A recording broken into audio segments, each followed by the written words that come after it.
have to go through the pain because the pain is the pathway. Being able to respond appropriately to massive amounts of stress. There was a space that I would occasionally get into where you're beyond the pain. You have to be mentally and spiritually flexible and emotionally flexible at all times. And I think it's why the guys that you've met in the past, you say, wow, these guys are really unique. It's like you have these little parasites in your body and they grab a hold of little parts of your soul. Because most of my trauma happened in a precognitive state of function. These things tend to result in heartache, feelings of emptiness. Change is your friend because it makes you feel uncomfortable. And you've got to get comfortable with being uncomfortable.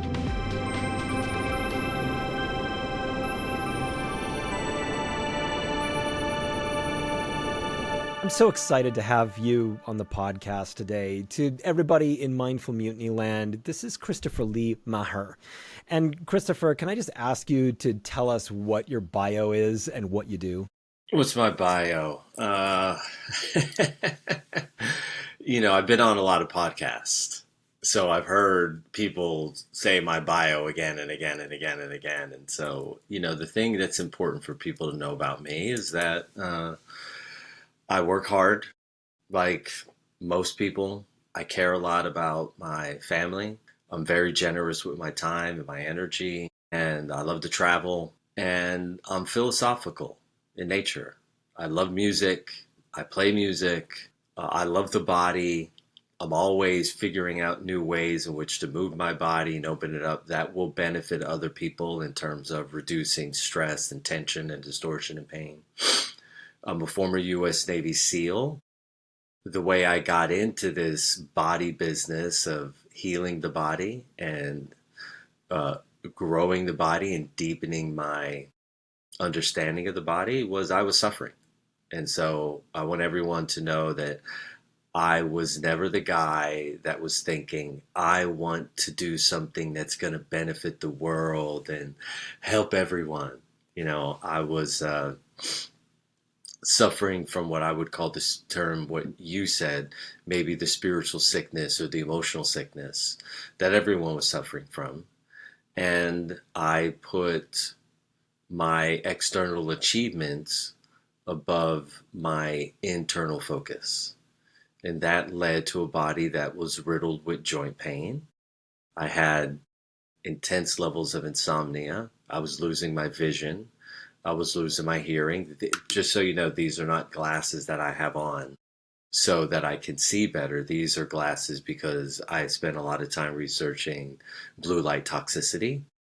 And my eyes feel so much better when I'm looking at screens when I'm wearing these glasses. So Really? yes. Oh, yes. So that's about it. I devote my life to helping other people grow beyond their own limitations and get out of the pain that they're suffering from so that they could transcend the emotional, the psychological, the spiritual, and the physiological sickness that they're living in. So you and I we have some overlap on the work that we do. And what you just talked about is something that I am seeing a lot in people. And it is, you work hard, you have an incredible work ethic, you get the education, you have the experience, you get into the working world, you're doing everything prescribed to you for a good life. And what begins to happen is that the meaning doesn't really feel like it's there. You're doing everything that you're supposed to do, and you might even be doing pretty well at it, own a nice house, have a boat, these kinds of things, but something's missing. And these things tend to result in obesity, difficulties with joint pain, depression, heartache, feelings of emptiness, and there's this phrase that I really dislike. Well, that's a first world problem. As if people in the first world don't have problems, don't experience heartbreak, don't have pain like other people have. We're all operating at these different frequencies, but you're talking about the super importance of meaning, of enjoying what you do every single day. And that's different from the kind of long train of success that I was certainly on for a really long period of time. And, it ends up looking really good on a resume, but inside you, you're kind of a wreck. Was that what you were going through? I think now inside, I was in physical pain. Okay. The unique thing about me is this, is that I still loved everyone.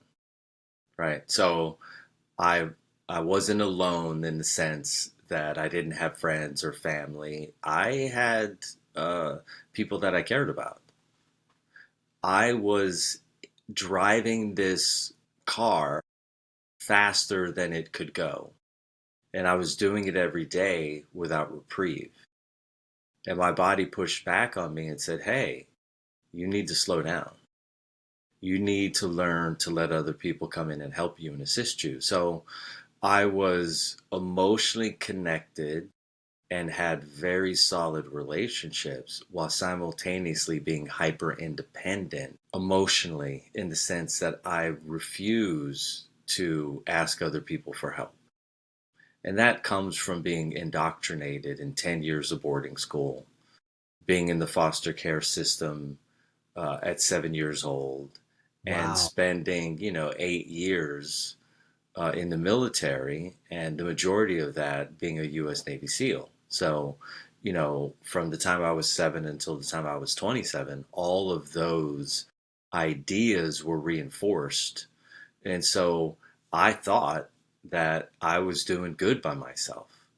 Um, I took one of the uh, sayings in the Bible. I went to a non denominational church from the time I was 7 every Sunday. And one of the things that they taught is God helps those who help themselves. And when you tell a 7-year old that, 10 times in a year, and then you tell him the same thing 10 times again when he's 8 and then when he's 9, you start to take on a philosophy without understanding the limitations of that belief. And I took on the limitations of that belief, and I actually felt really good about living the way that I was living. I thought that the pain in my body was only coming from overtraining.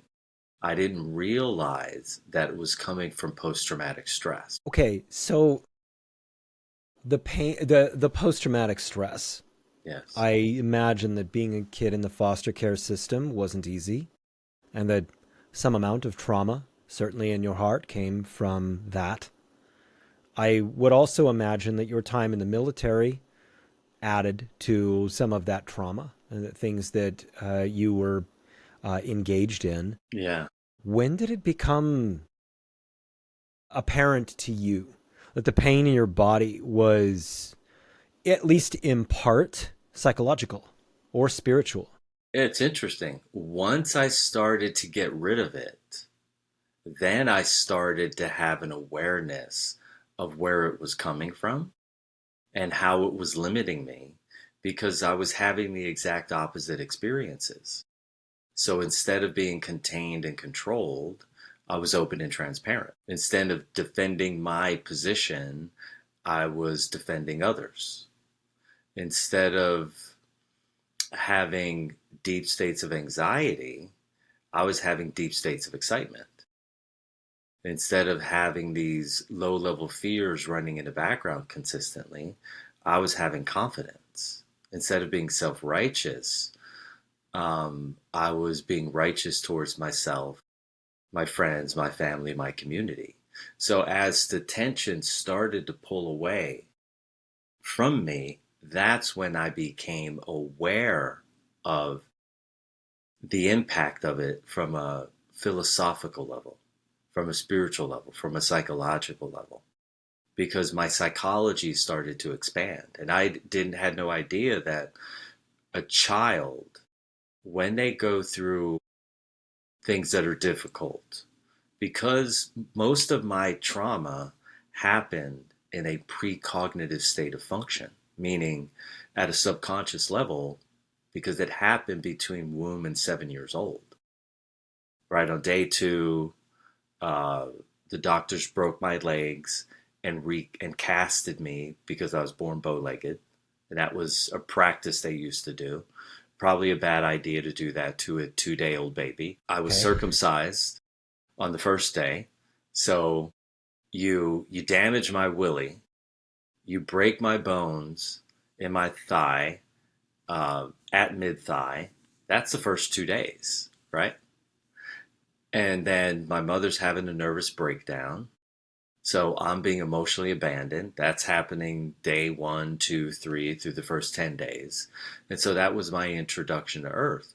Now, at the time, I had no idea how that was going to limit me in terms of my psychology and my ability to relate to others authentically. Because when you're stuck in a fixed state of being, you think that that's part of your character and who it is you are. People have no idea who they are because all of the tension that's in our bodies came from the generations before. Like I had a family where my grandfather, he died of cirrhosis of the liver in his mid 40s. Okay. My mother, his daughter, she committed suicide by the time she was 29. My grandmother, she died of colon and lung cancer. Okay, so you just start looking at just those generations, go back another generation, and you're going to find more spiritual, more psychological, more emotional sickness. And to tell you the truth, if I didn't have all this pain in my body and I didn't seek help, if I didn't finally bend the knee and go, hey, I think I got a problem going on, I would already be dead. Yeah, shaking those patterns that feel like they're kind of like laid out for you. And when I'm working with people, and certainly this is true for myself, that the real healing comes from the concept of forgiveness. We are taught in our Judeo-Christian thing that forgiveness is a thing that we do for others. We forgive those who trespass against us as we ask them to forgive our trespasses against them. That concept, that's great. The real healing comes with the forgiveness of self. Because as we grow, we come to assign ourselves certain kinds of guilt, certain kinds of shame, certain kinds of ideals, certain kinds of self-damaging concepts that damage us, that make us think lower of ourselves. And then we develop, whatever kind of neurotic behavior that we do. PTSD, OCD, anxiety of different types, pain, all this kind of stuff. And so the deep forgiveness for ourselves, for the things that we perceive that we have done wrong, that's a deep part of healing. For you, have you found that to be the case? Has that been something that you have also dealt with in yourself? I mean, for me, I've always been loving. So love is easy for me. And I've always been deeply understanding. Like Mm. part of my genius is understanding who I am and where I come from. So if I understand the why, then it's easy for me to give people a lot of rope. But is there a point on the journey where I thought, yeah, I should probably forgive my mom and I should probably forgive myself? Yeah, I definitely went through that practice. But I think the most important part for me was giving myself attention and affection and care and consideration. And the more that I was willing to give myself all of that, the faster my body healed. And so, let's say, for instance, I come from a family of drinkers. So I managed my stress with drinking. In fact, I had pride in it because my family's Irish on my mom's side. And I was hurting myself. And I had no idea that I was hurting myself because I was doing what everyone was doing, and what I was taught was normality. And once I started healing, I stepped away from hurting myself and I stepped into loving myself. So let's say, for instance, let's say on the counter, There's a piece of apple pie loaded with tons of brown sugar and white sugar, and there's an apple. Now, if I'm in a high state of love for myself, you know what I'm going to eat? I'm going to eat the apple. If I am disconnected from who I am and I'm in a state of hurting myself, I'm going to eat the piece of apple pie versus the apple because I'm disconnected from myself and I have no consideration for the impact that I'm going to have on my body because my mind is separated from my body. As you start to integrate, meaning as you begin removing generational states of psychological, emotional, energetic, physiological, and structural distortion, you begin to choose strategies that give you more love because you're considering what's going to be the impact of my choice here.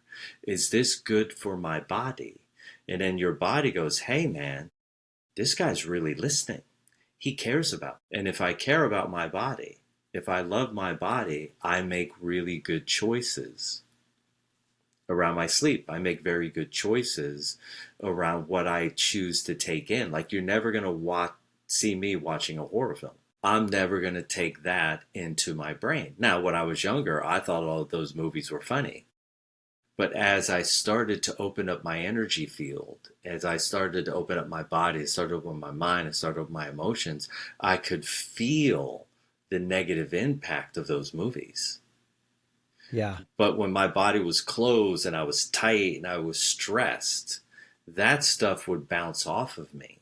Or some of it went in and seeped in, but I had no idea of what the effect was because I was tuned out, I was turned off. Well, once I tuned in and I turned on, then I had to make choices relative to the state of consciousness that I now had achieved. Right, right. So I explain this kind of concept as it's like you have these little parasites in your body and they grab a hold of little parts of your soul. They just suck with the words that you say, the negative words that you say, with the negative things that you take in, with the negative ideas that you have about the world and other people and all these things. It's like you have parasites all over your body that you starve and get rid of through the changing of your frequency, through the elevation of your frequency by changing the way that you speak to yourself and to others around you. And the interesting thing about you is the Navy SEAL training. I'm really interested in this because the Navy SEALs are such a different kind of military group. There's a different strategic mindset. There's a different training. And the people that I've spoken with who are SEALs are very interesting people. Would you be able to talk about your Navy SEAL training specifically when it comes to things that have really helped you over the years with having an appropriate mindset about what your potential is, about overcoming challenges? What did you learn as life lessons in the SEALs that could help anybody? Yeah, I think the most important thing that I've taken away from SEAL training and SEAL teams is get comfortable being uncomfortable. Because when you're in SEAL training, everything you're doing is uncomfortable. The water's cold, right? Yeah. If you're doing PT, meaning physical training, in the morning at 4:30 in February, and you have to go out in the ocean, you're in your clothes, you're in your boots and your socks and your pants and a t-shirt. You have to get wet, and you have to come in. You have to get on the pull-up bar, and that wind is whipping around. You've got two choices. You can say, "Piss off," okay, screw you, this is stupid. Or you can get on that pull up bar and you can start banging them out. And everyone who quits has a good reason. Okay. Everyone who stays also has a good reason. And the guys that stay and the guys that graduate, they're comfortable being uncomfortable. And so that's a benefit because it means that I got up this morning, right? I think 14 minutes before we started our connection today, right? I could have been like, oh, my eyes are heavy. And I could have started making up excuses, or I could even made up a mindset, right? Of like, oh, this is going to be difficult. Why did I sign up for this? And da da da da da. But I got out of bed like, okay, let's go. So I'm comfortable being uncomfortable. And when you're a parent, you have to learn this because your baby's going to cry at 2 o'clock in the morning. And dad, who's usually sleeping, wife at some point is going to be going, hey, Bob, it's your turn, right? You need to soothe Jake. And he's going to be like, okay, well, guess what? Jake's going to be crying till 4 in the morning. Bob's going to try to go back to bed. And guess what? He's not going to be able to fall back asleep. And he's going to have to start his workday at 8. So Bob got insufficient sleep. That's okay.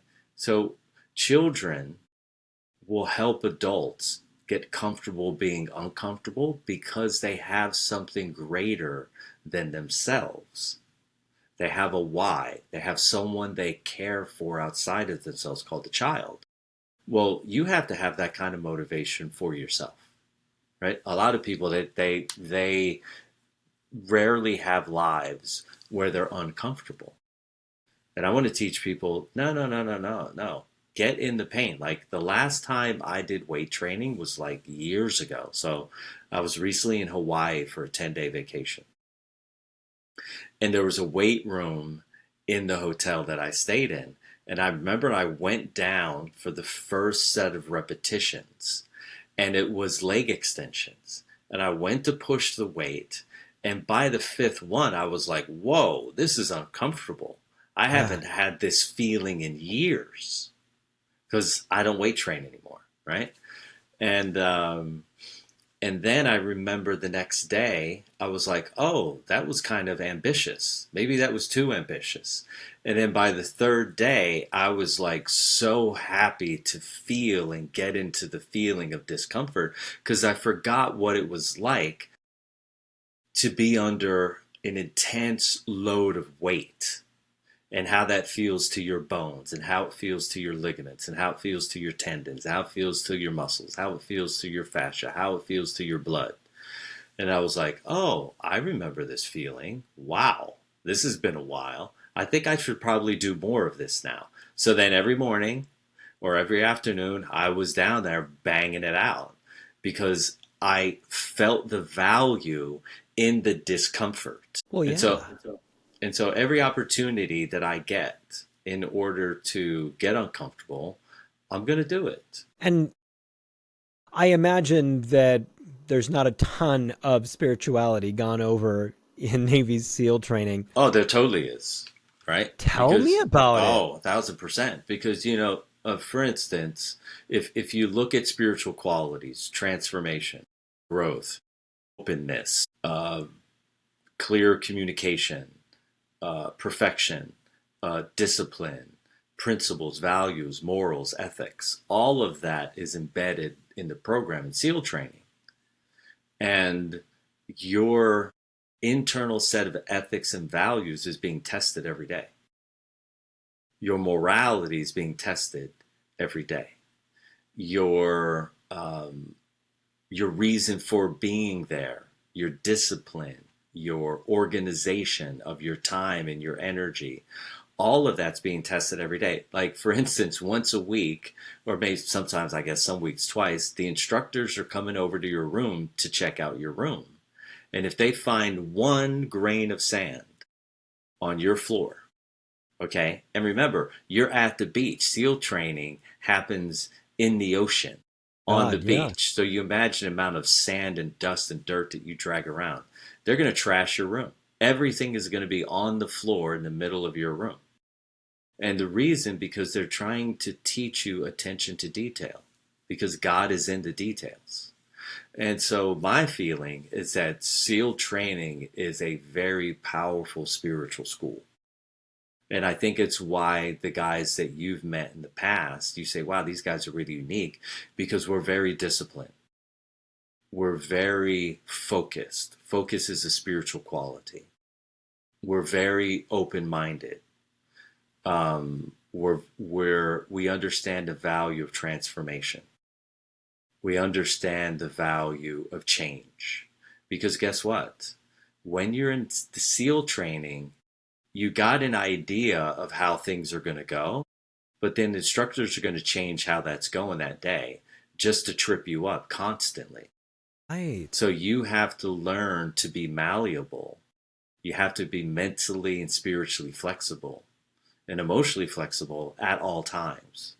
Because when you're on an operation, and for instance, let's say I was at a training in Alaska, and we left with 4 boats and 6 outboard motors.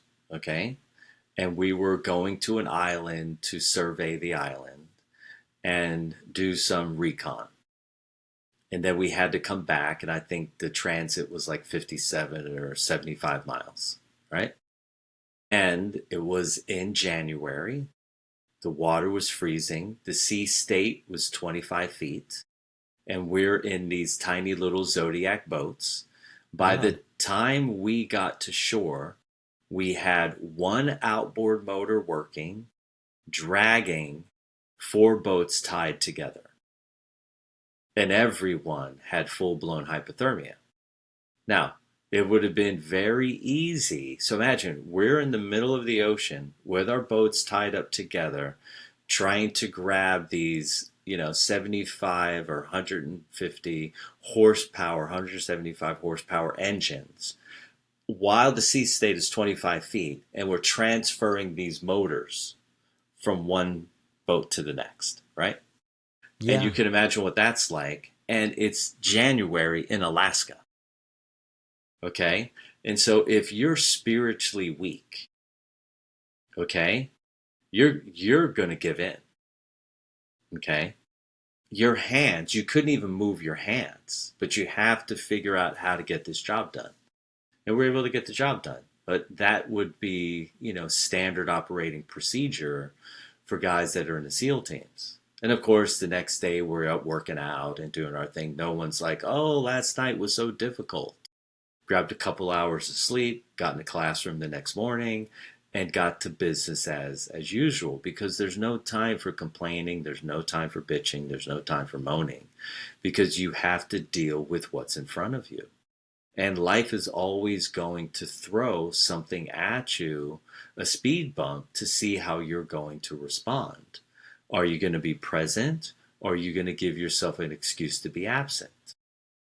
And so pain is your friend because it makes you uncomfortable. Change is your friend because it makes you feel uncomfortable. And you've got to get comfortable with being uncomfortable, because I like to live my life with absolutely zero control, in the sense that I don't need to know what's happening the next day. I don't need to know what's happening a week from now. I just need to be present with what I'm presented with in that moment, and then be no more than what the moment is asking for and no less, so that I can deliver as much love, as much consciousness, as much effort, as much care and consideration as I can for myself and for other people. I'm a former athlete, and I know for myself at times that when I was doing like the height of endurance and I was pushing past pain, there was a space that I would occasionally get into where you're beyond the pain, and there's like a spiritual transcendence in those moments when you just keep pushing and you go beyond what you thought what your limits were. For you, in those things, and in those moments, you find a certain state of spiritual ascendance because you recognize how much more you are than what you thought you were and how much more value you have. Did you discover those kinds of moments, that kind of flow state stuff about yourself when you were in the SEALs? Yeah, for sure. Definitely. Definitely. And the thing is that when you go into the center of the courtyard where we do PT, physical training, and SEAL training, up to the left is a tall wall. And on that wall, it says, written in yellow in royal blue letters is, the only easy day was yesterday. And so the job of the instructor cadre is to make sure that each day they push you a little bit further. And so that you get used to this being able to respond appropriately to massive amounts of stress and then meet those stressors head on, conquer that day, knowing that the next day is going to be more difficult. And once you understand that, it's almost like you are looking to make life difficult in the sense that you grow comfortable with discomfort. And if it's not there, you start to create it on your own. Right, so I want to shift gears here because this foundation that we've been talking about, it's about having a different sense of value for what you're capable of, a different value placed on the positive aspects of physical pain and emotional endurance and overcoming stress. We live in a civilization that is quite stressed.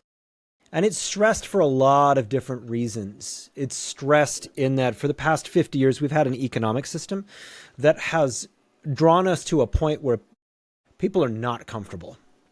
Not comfortable with their living situations, not comfortable with leadership. And there's a real sense of a lack of hope that I see in a lot of people. And it's creating greater neurosis. It's creating spiritual sickness that we're kind of talking about a little bit before. And people are feeling a sense of kind of lack of direction and desperation in a civilization. And you work with people. When are you seeing this sort of thing as well? And how do you help people begin to recognize their actual value versus ideas that they walk through the door with? I ask a lot of questions first because I want to get a sense of who it is they are. And the purpose of the investigation is to get clarity on what they value. And most people, when they come to see me, they think the thing that's getting them in the door is this problem that they have that they've been unable to solve. And I tell them all the time that that's the bait that God uses to get you in the door. But that's never the reason why you're here. I need to know why you're really here. And so then we go through an hour and a half, sometimes 2 hour investigation to get clarity on who it is they are and what it is they really want from their life experience.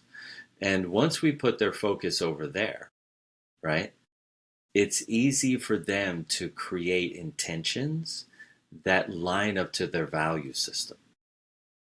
And once their intentions are in a line with their innate values, then it's easy for them to be motivated to do the things that I'm going to teach them. And it's easier for them to endure the pain that I'm going to show them that they have in their bodies. Because you're going to get in touch immediately with those things. And I think that most people simply want to honor their values, but they need to know what their values are. And so it's important to either investigate yourself or have someone investigate you and question your thinking, question your ideas, go over your history, know what your coping strategies are, know what type of management tools you use for your stress. Do you use positive stress management tools? Do you use negative stress management tools? And it's really getting to know the person and then reflecting back to them how intelligent they are, how attractive they are, how funny they are, how amazing they are. And once you start to build real rapport with people, while you're simultaneously removing the aspects of themselves that are unnatural to them, You reduce their anxiety, you reduce their fear, you reduce their anger, you reduce their self righteousness. People naturally come into a greater state of alignment. And when they're in that state of alignment, it's very difficult to get them off track. So, for instance, I've been in practice for 25 years. And in the 25 years of practice, I think I've only had one or two people not finish their program. That we're talking about thousands of people, right? That's a Yeah. ridiculous number. They didn't go through SEAL training. They're not Navy SEALs, okay? But the thing is, once you understand your values and you start to build inner self esteem by honoring your values, it's easy to get up and do something every day that's uncomfortable because you know that that discomfort's going to eventually make you into a better person. You're going to become more stress resilient, right? You're going to become more intelligent. You're going to become more mindful. You're going to be kinder. You're going to be more considerate. All of these things that you're going to learn to give to yourself first. And then once you give yourself, you give your body that love, that affection, that care, that consideration, your body starts to blossom. And now you're giving from excess rather than giving from deficiency. And most humans are giving from deficiency because they've been indoctrinated to think and believe that selflessness is more important than being selfish. And I would argue that the most important thing that anyone can develop is to learn to be selfish, to be clear on what their agenda is, to be self focused on developing their hope, on developing their mind, on developing their love, on developing their gratitude. And if they can be self focused and selfish with that, they can develop a great life that will be highly impactful to their sphere of influence.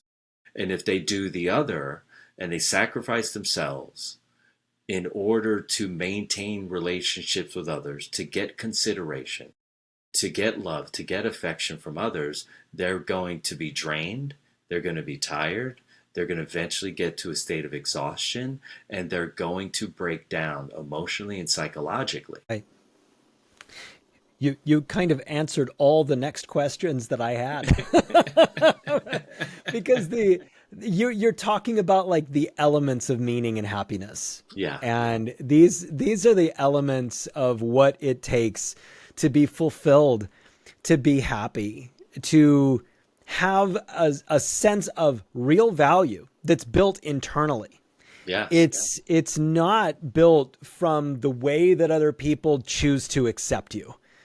That is a that is a system of control that you cannot have influence over per se, because people will make up their own minds. And the Ayn Rand wrote a book called The Virtue of Selfishness. The concept of really paying attention to your own gifts, building inside yourself, having really strong values that you adhere to, no matter yes, what's going on around you, inventing from your own state of the great ideas that you have and not compromising things because other people are wanting you to in order to fit into a paradigm that you didn't even like to begin with. These are the things that build towards an unsustainable road for meaning and happiness, because you keep getting kind of pushed off your center and adhering to things that really aren't you.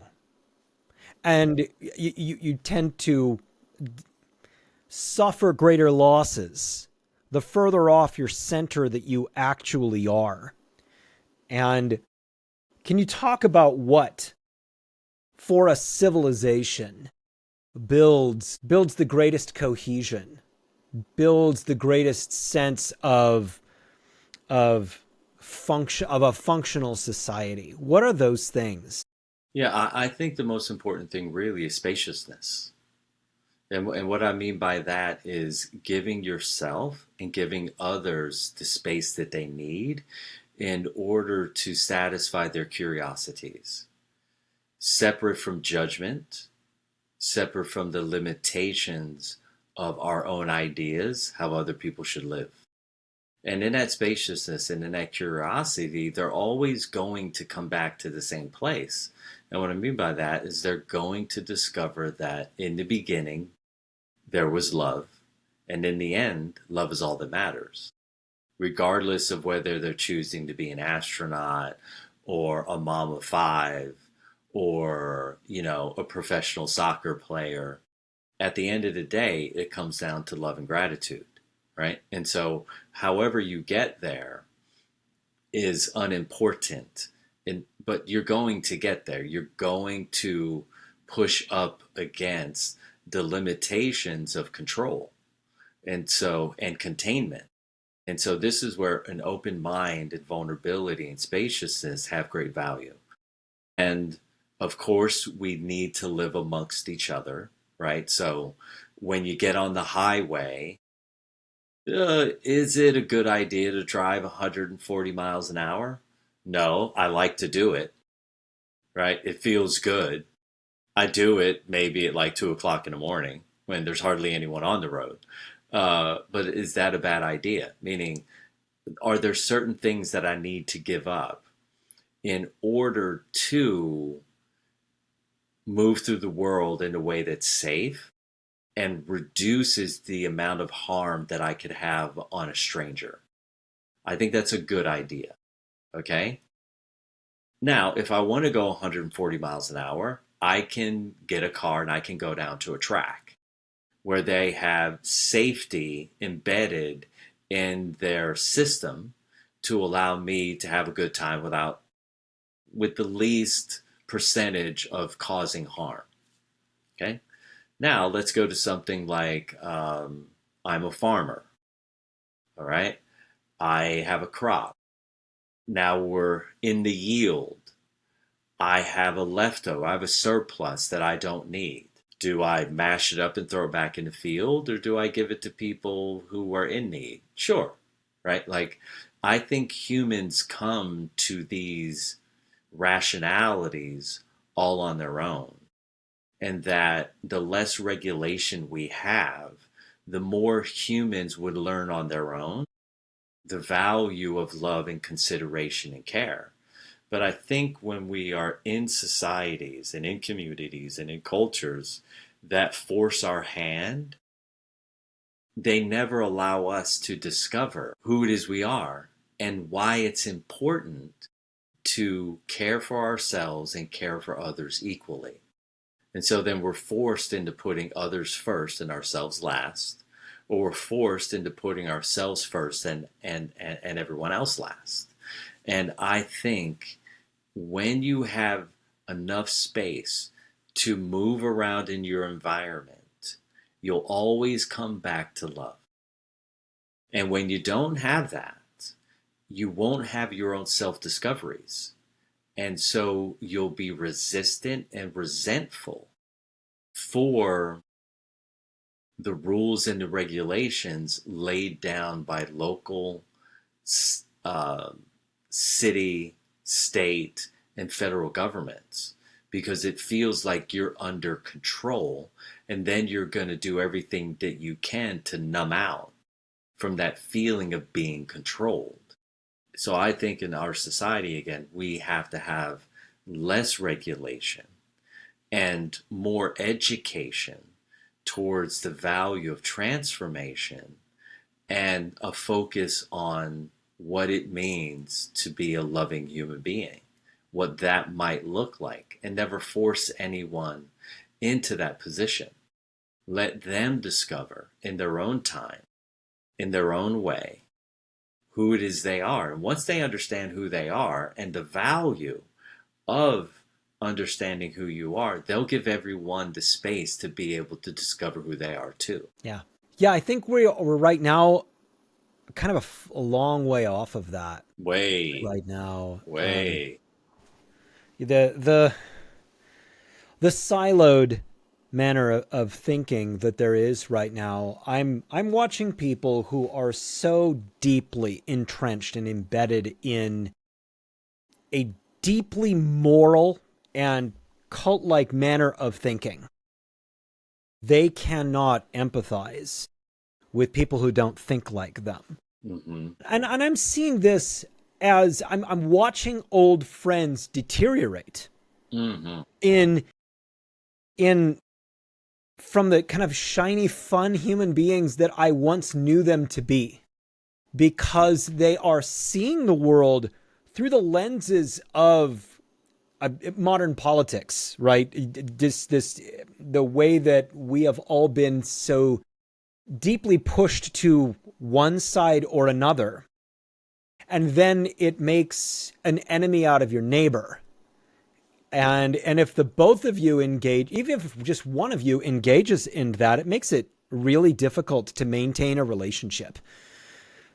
And it's an exceedingly limited belief because it is based on fear. It's based on self-righteousness, which is exactly one of the things that you brought up a couple of times here. And it's an incredibly unhelpful and really low grade way of seeing the world. And it's not helping people in a be their highest self and understand how they can work with people who are different than them. It's uh, it's some of the same thinking that has led us to kind of where we are. I think you and I are probably around the same age. What I was told when I was growing up, if you don't go to college, you're not really going to be able to do or be anything. And that was the best advice that people would give me. So I went to college, and that wasn't enough. And then I decided, well, then if this isn't enough, then I need more college. And so I went to more college. And then that wasn't really enough. And so then I went to more college, and it never was enough, even though it was the right road that people had told me about a really long time ago. I think we are living in a time where illusions are falling away from us. And those illusions, for the people who have their eyes open, they have to be replaced with real solid bedrock foundational ideals. These are the things that you're talking about. Your value is not in the title that you hold. Your value is not in the name of your religion. Your value is not in the what paycheck you receive every 2 weeks. Your value is exceedingly different than that. And how would you say that how would you, what's the equation that you would use to Yeah. evaluate the value of a human being? Yeah. I mean, for me, this is easy. It's there's doing versus being, right? Mm-hmm. Women have been trained for eons to be focused on the way that they are being. Be loving, be kind, be generous, be open, be supportive, right? And Yeah. men have been primarily focused on gaining their value from what they do. Do this, do that. If you do more of that, then you have greater value. And so I think part of the sickness that we began this conversation with is an imbalance between the masculine and the feminine inside of a gender. Okay, so I'm a physical male, okay? I'm masculine in body, and I need to develop a feminine understanding of myself. And what I mean by that, I need to have a focus on the way that I'm being. I don't care about what you're doing, right? Whatever you want to do, that's fine with me. But it's how you're being when you're doing it, right? So let's say I was the first man to land on the moon, right? But while I was in the space capsule with my teammates, okay, my other astronauts, I'm being closed minded, I'm being harsh, I'm being judgmental, I'm being overly critical, I'm being fearful, I'm complaining constantly. Well, I ruined that experience for everyone else who came along with me because I never considered the value of how I'm being, right? So, the question that I would have for anyone to help them get a sense of their own values is what in your household was were you rewarded for? Were you rewarded for doing? Were you rewarded for getting A's? Or were you rewarded for being kind to your classmates? Okay? The ones who were rewarded for being kind for their classmates still have deeply moving relationships well into their 60s, right? Those who were rewarded for their doing achievements, they're drained and tired and sick, and they're going to live a shorter life, but they're going to live a less meaningful life. Because if we were created for love, so let's say the Bible is spot on with this statement. In the beginning, God said, "Let there be light," right? Well, in order for there to be light, it had to come from an intention, from a position of love. Well, we know that light makes up all things, right? If we look at your desk or your computer, or the light that's putting that's shining on our faces, um, we know that all of those things are made from wavelengths of light. And so, if light is the structure, love is always the purpose. And so, if light relates to the doing and love relates to the being, then love existed before light. Okay? So Mm-hmm. if I focus on love, then I'm going to be focused on the way that I'm being with myself. You mentioned a word earlier called forgiveness. Do I forgive myself, or do I judge myself? For instance, I'm washing the dishes, I'm doing it fast, and the sponge comes out of my hand because I'm thinking about something else at the same time. It falls on the floor and gets water everywhere. Now, I could say, Jesus, that was fucking stupid. Or I could have none of that and just pick up the sponge and clean it and get back to washing dishes, right? So when I'm focused on doing, okay, I'm going to judge myself. I'm going to criticize myself harshly. I'm going to disapprove of myself harshly.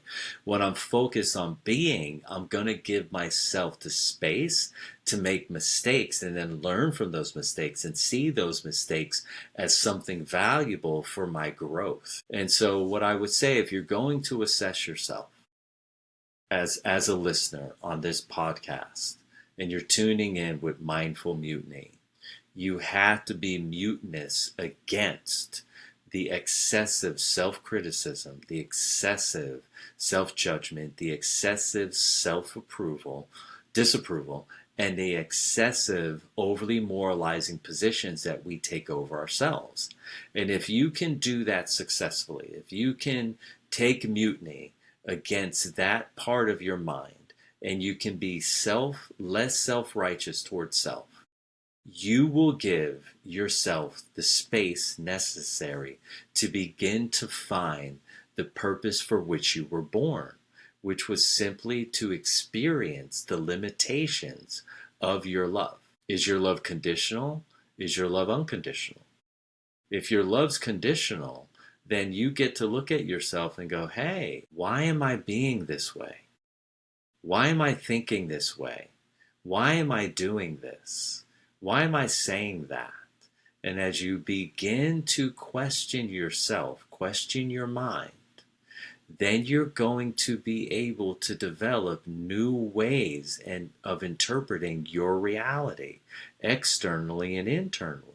And that's when you're going to start to give yourself the space to make the mistakes necessary to value transformation. Because no one can successfully transform if they're unwilling to look at mistakes as the greatest key for ultimate divine levels of transformation. And so it's, again, assess the way that you are with yourself. Are you kind to yourself? Are you considerate? Are you caring? Are you understanding? Are you honest? Are you transparent? Are you vulnerable? Once you develop these qualities with yourself, they will emanate from you and you will lend them in your relationship to others. And then others will see and they will begin to mimic the love that you have for yourself, and that will spread through your community. So here's the part of the podcast where I tell you what I love about you. What I love so deeply about you is that you bring a sense of peace to the table. You bring such a thoughtful demeanor, and your total sense of understanding really shows through. And your life has not been an easy one.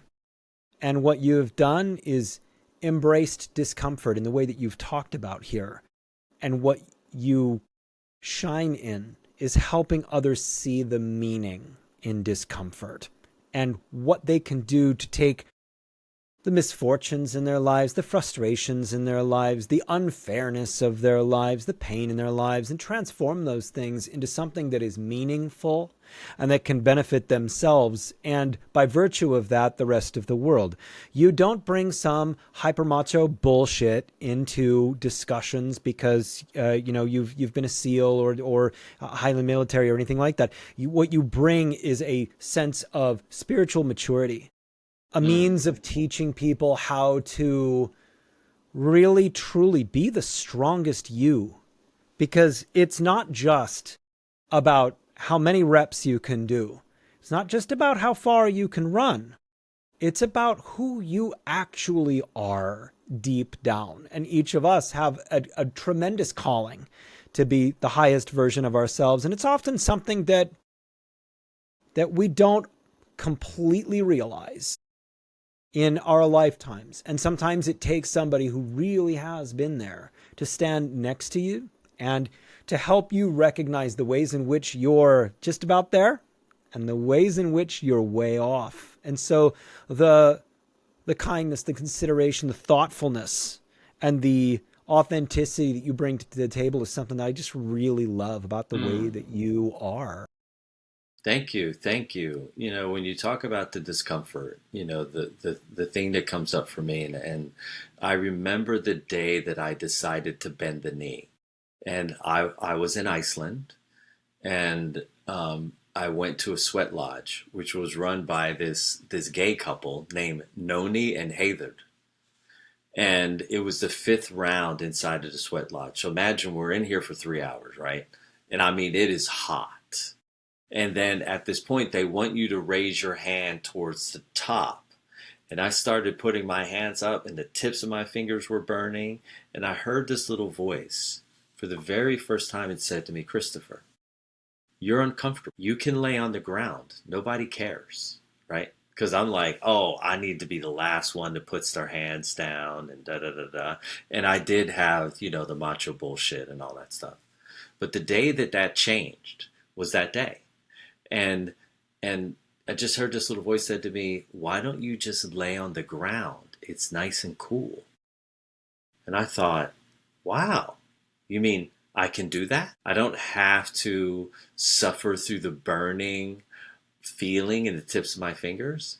And my body said, no, you don't have to do that. We already know that you know how to do that. And so when the time comes when that's necessary, you've already had that training. But the training that you haven't had is you don't know how to choose comfort. And so I laid down on the cold dirt floor in Iceland that was nice and cool, and I got comfortable. And that was the day that I decided to put down the sword of being excessively macho in the sense of going into extreme levels of discomfort to prove that I had greater value. Yeah. Right. And that's unfortunate to have had that experience and to be aware and awake enough to listen to what I would call, my spiritual guides, the universe, the angels, God, however you want to term it. Maybe it's just my higher self. I have no proof. Okay. But I can tell you that experience changed my life, because you can choose comfort inside of discomfort, and it's okay. Now I'm going to give you the exact opposite story. So I told you I had very little sleep last night.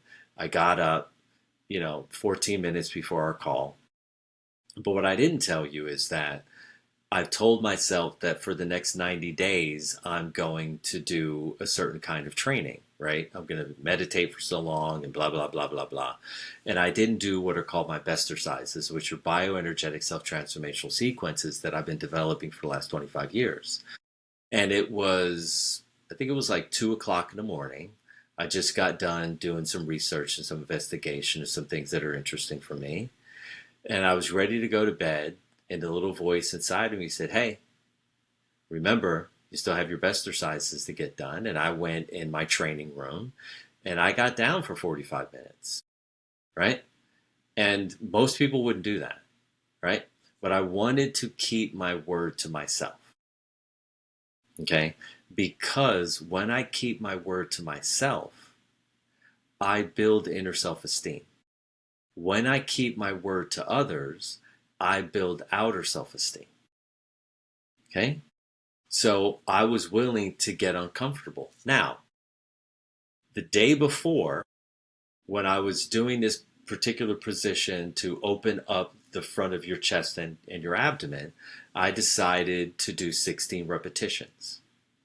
And I got to the 10th repetition last night, and my body said, "That's enough." And I asked my body, "Are you sure?" And it said, "Look, it's late. You already put a good strain. You already put in enough effort. What are you going to really gain from doing 7 more?" And I said, "You know what? You're right. I need to listen to my body." And so that's an example of me just listening to my body. But I still went in, I did my best exercises, I got to the edge, I was in that uncomfortable place, and my body said, we don't need to be any more uncomfortable. You're free to go to bed now. And I went in and I went to bed feeling really good about myself because I kept my word to myself. Yeah. Yeah. I love that. It values you. It values you to you, and you're answering to you and Yeah. your higher self. Yeah. How do people get in touch with you? How do people get in touch with me? They can go to Instagram, Christopher Lee Maher, Maher. They can go to my website, truebodyintelligence.com. Um, and they can go look for my book. I wrote a book called Free for Life, A Navy SEAL's Path to Inner Freedom and Outer Peace. It's a profound piece of work. Every person who reads it tells me it's the most amazing book they've ever read. I, you know, I have no idea if that's true or not, but I think it has a lot of value because without information, it's impossible to make a good informed choice. You're left with making the same choices you did before, producing the same results. Well, why would you want to avoid learning from someone who was a former U.S. Navy SEAL, destroyed their body, and, and was able to put it all back together and develop themselves into a master healer that now devotes their life to helping the world? Like, who wouldn't want to learn from that person? I would want to learn from that person, right? Fortunate I get to learn from myself every single day. But I think it's a profound piece of work that will be highly beneficial to someone's journey who wants to understand the path of true transformation. Now, they could go to Spotify and they can listen to the True Body Intelligence podcast, where I left 22 episodes of where I give a download of what it takes in order to create a true transformational experience. And I did that as a service to humanity. I don't get any money out of it. I get the satisfaction of knowing who I am, why God made me, what was my purpose here, and I get to leave that digitally forever.